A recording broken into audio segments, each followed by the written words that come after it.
Pozdravljeni v oddaji Pregled tedna. Poglejmo si, kaj se je ta teden dogajalo v slovenski Istri in širše. Praznično soboto so številni obiskovalci slovenske Istre, natančneje Izole, izkoristili za obisk drugega izmed 6 pomolov okusov v letošnji sezoni. Znova je organizatorjem prizaneslo poletno vreme, ki je s sončnimi žarki razsvetljevalo slovensko obalo.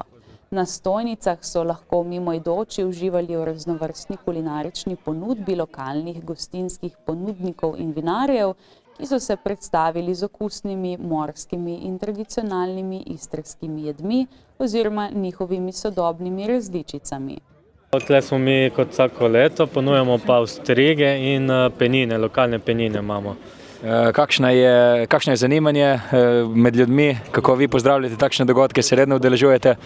Ja, mi imamo radi ta dogodek, se vedno vračamo in udeležba je velika, tudi gre dosti ljudi proba prvič ostrige, kar nam je veselje. Kakšen je čar teh ostrig, so vsakemu všeč?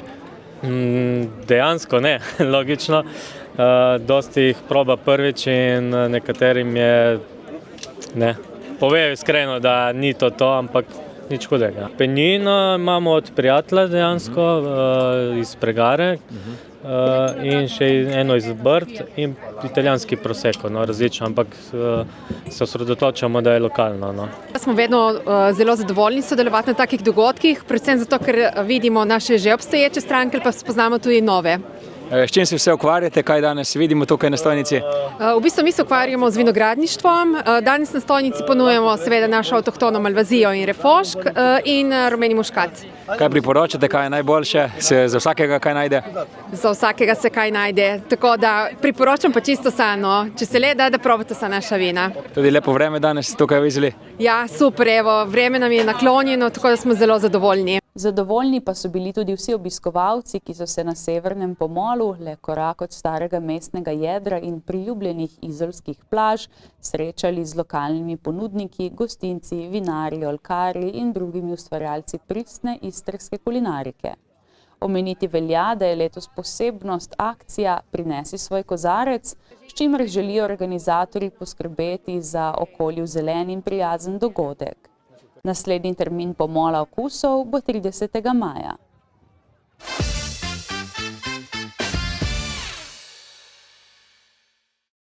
V sredo je v areni Bonifika potekal sklepni dogodek že 7. bralnega tekmovanja Berimo z Rovko Črkolovko.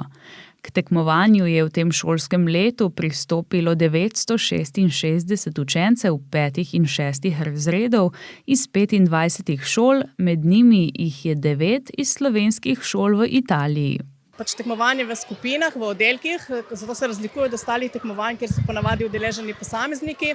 Tukaj je cilj v bistvu ta medvrstniška spodbuda, da tisti dobri bralci v razredu spodbudijo slabše bralce k branju in da preberejo vsaj eno knjigo in da morda odkrijejo, da pa branje ni to nek bavbav.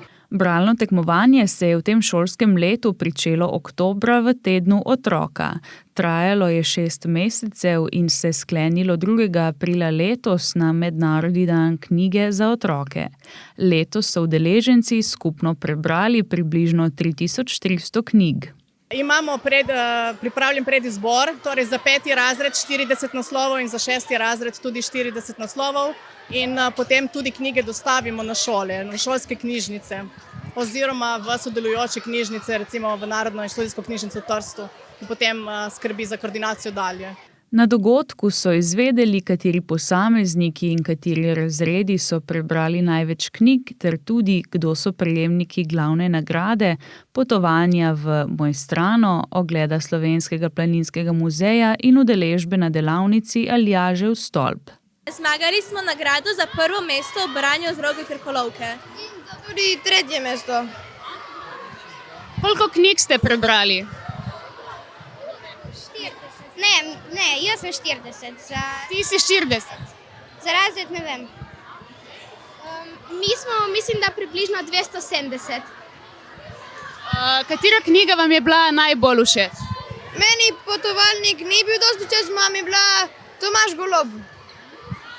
Meni je bila iskreno, mi je bila všeč deklica, ki je pila mesečino, pa tudi lučka ni bila slaba. Meni je bil Srebrni šiling. Meni pa skrivnost telefonske govorilnice. Zmagali smo drugo mesto pri Roki Črkolovki. Koliko knjig ste prebrali? 202.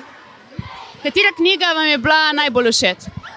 Meni je bila najbolj všeč knjiga Tihotapci. Tebi? Čudežno potovanje Edwarda Tulana. In tebi? Skrivnosti telefonske govorilnice. Sicer radi berete in kakšne knjige berete? Take detektivske bolj. Pustilovske. Večina berem stripe. Od šolskega leta 2015-2016, ko je stekla prva bralna dogodivščina, je skupaj z Rovko Črkolovko bralo skoraj 6000 otrok, ki so doslej prebrali že več kot 24300 knjig.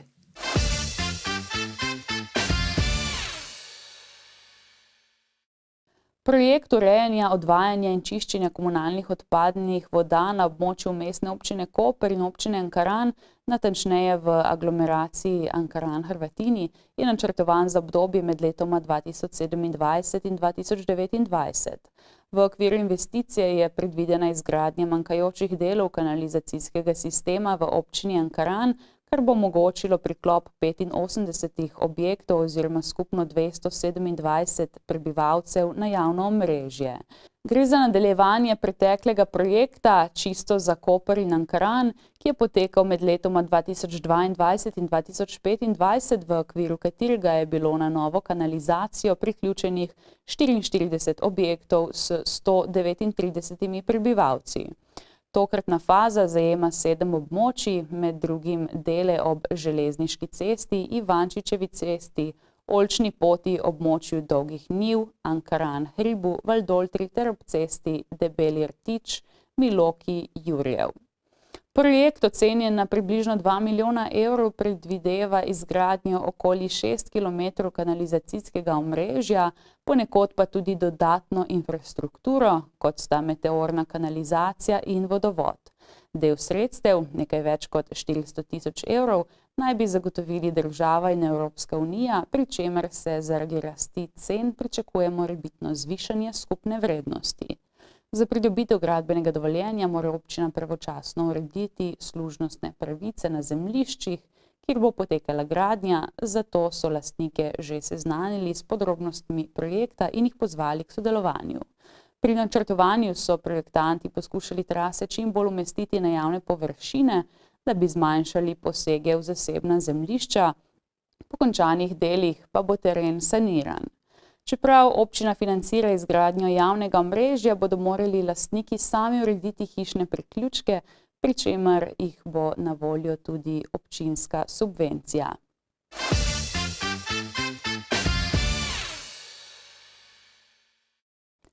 Marjetica Koper je konec aprila pričela z akcijo brezplačnega zbiranja zelenega odreza, ki bo potekala do 17. maja na številnih lokacijah v mestni občini Koper in občini Ankaran.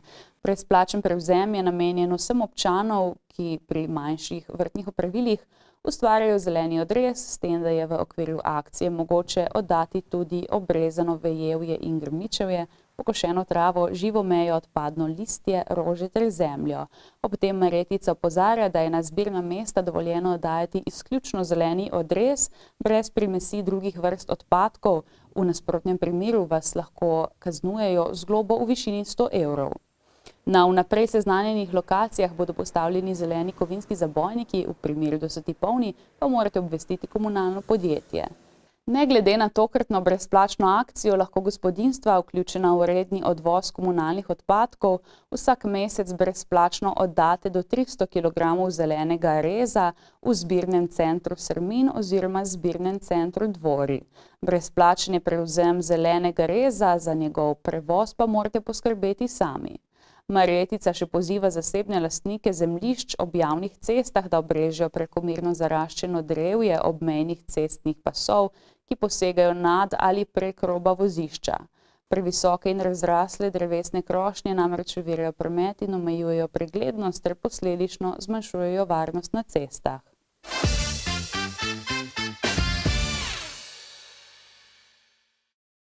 Dijaški in študentski dom Koper je včeraj v dvorani Svetega Frančiška slovesno obeležil 80. obletnico delovanja. 80 let je zgodba generacij, je spomin na prehojeno pot, Je spoštovanje do vseh, ki so ta dom soustvarjali, in je odgovornost do vseh, ki bodo njegov del še postali.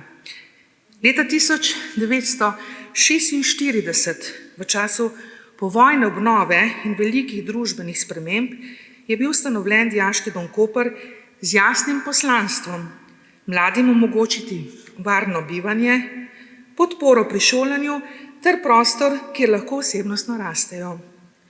V času, ko so bile možnosti za izobraževanje pogosto omejene zaradi oddaljenosti krajev bivanja, je imel Dijaški dom izreden pomen.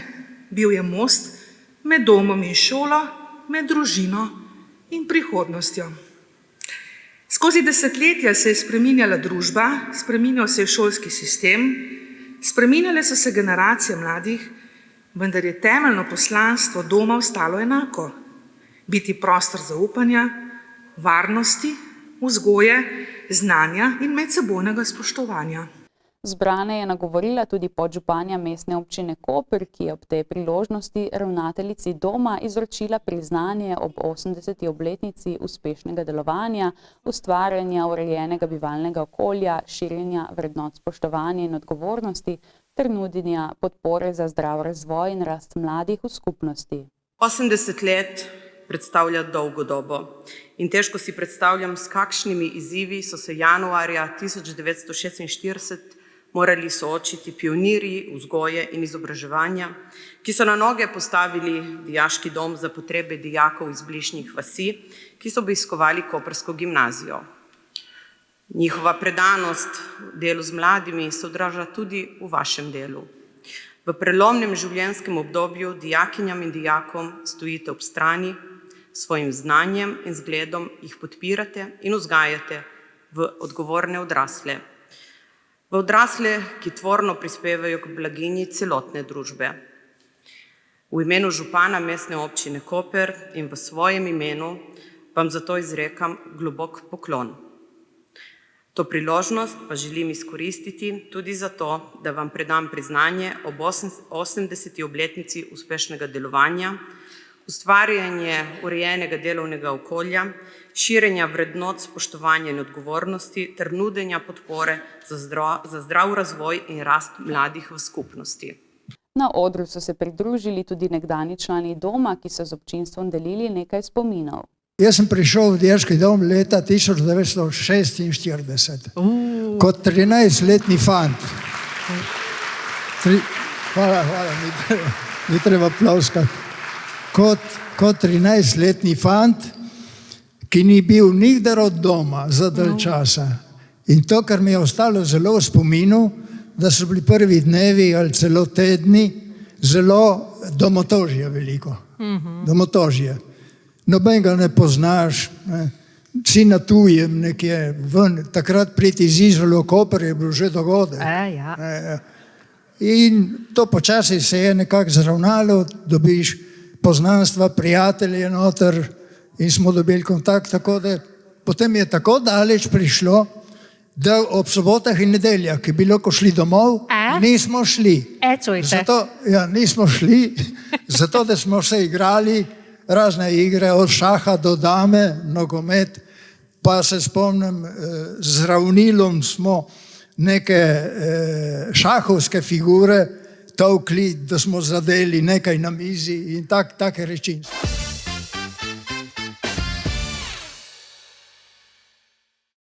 Skočimo še na ceste. V sredo se je začela sanacija asfaltne površine na odseku od odcepa za Barede do Kajuhove ulice oziroma Južne ceste.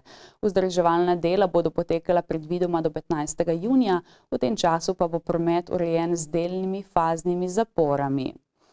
Zaradi rekonstrukcije lokalne ceste pa bo med 11. majem in 30. junijem popolnoma zaprt odsek ceste Seča-Parecak-Korte. Zapora bo veljala na relaciji od križišča z državno cesto Valeta-Sečovlje do začetka naselja Parecak pri cerkvi Svetega križa.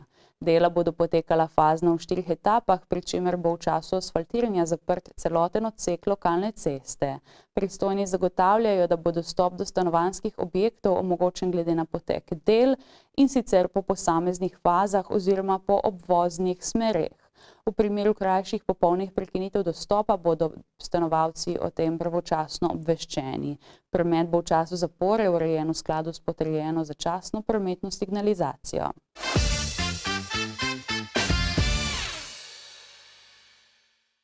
Že nekaj časa je jasno, da prihaja v Šmarje nova era športa. Gradnja nove telovadnice ob tamkajšnji osnovni šoli prehaja v sklepno fazo, svojo končno podobo pa bo Slovenska Istra dobila nov sodoben športni objekt s tribuno, dodatnimi vadbenimi prostori, garderobami, kabineti in spremljajočo tehnično infrastrukturo. Posebna pridobitev bo tudi zunanje igrišče na strehi objekta, ki bo otrokom ponujalo dodatne možnosti za gibanje in igro. Poleg tega bodo novi prostori energetsko učinkoviti, varni in prilagojeni sodobnim potrebam pouka ter rekreacije. Na občini so tudi sporočili, da hkrati urejajo bližnji športni park Šmarje, kjer obnavljajo nogometno igrišče, urejajo večnamensko igrišče, otroška igrala in trim stezo. Vrednost obeh naložb bo skupaj znašala približno 5,6 milijona evrov, svoje pa je sofinanciranje dodalo tudi Ministrstvo za gospodarstvo, turizem in šport.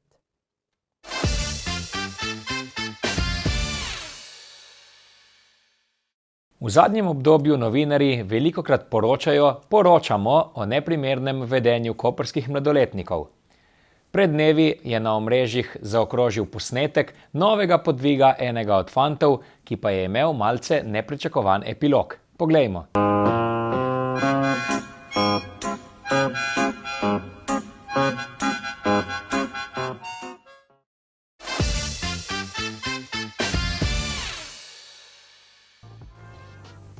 Pozdravljeni v oddaji Kulturni napovednik, kjer vam bomo predstavili dogodke, ki se bodo v prihodnjem tednu odvili v Slovenski Istri.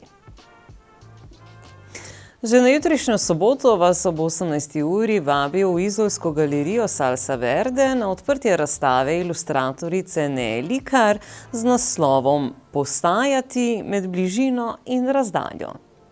Ljubitelji glasbe in filmov pa se v večernih urah lahko udeležite dogodka na trgu pri kavarni Triglav, kjer se ob 19. obeta glasbeno-filmski večer s projekcijo klasike Kad budem mrtav i beo, pred njo pa se bo odvil energičen jam session mentorjev projekta Zgrabi zvok. Ob 20. uri pa se bo v lesenem prekatu portoroškega Monforta odvila večmedijska predstava z naslovom Trikotnik Marka Breclja, ki jo pripravljajo Obalne galerije, društvo DPZN, Teater Delak in Kuća ekstremnog muzičkog kazališta. Ob isti uri pa se bo na skateparku Bali v Kopru pričel koncert sludge metal zasedbe Human Host Body ter hardcore punkerjev Drhal.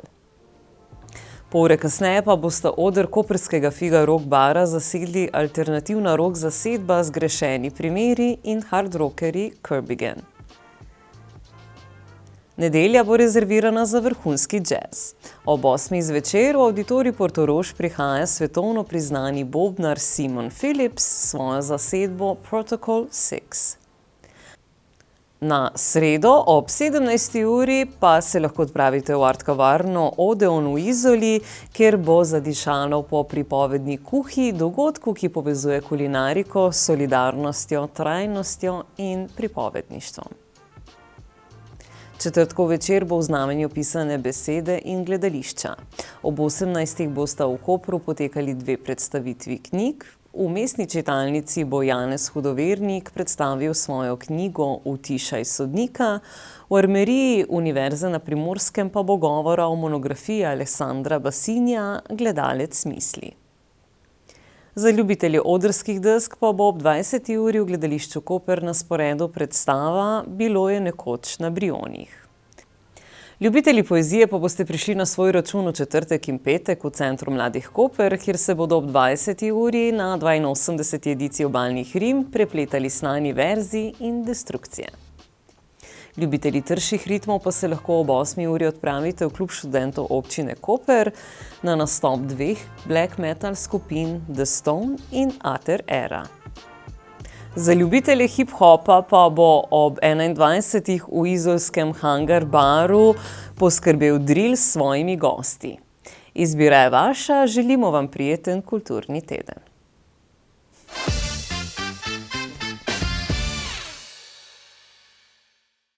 To je bilo za danes vse, hvala za pozornost in lep pozdrav do prihodnjič.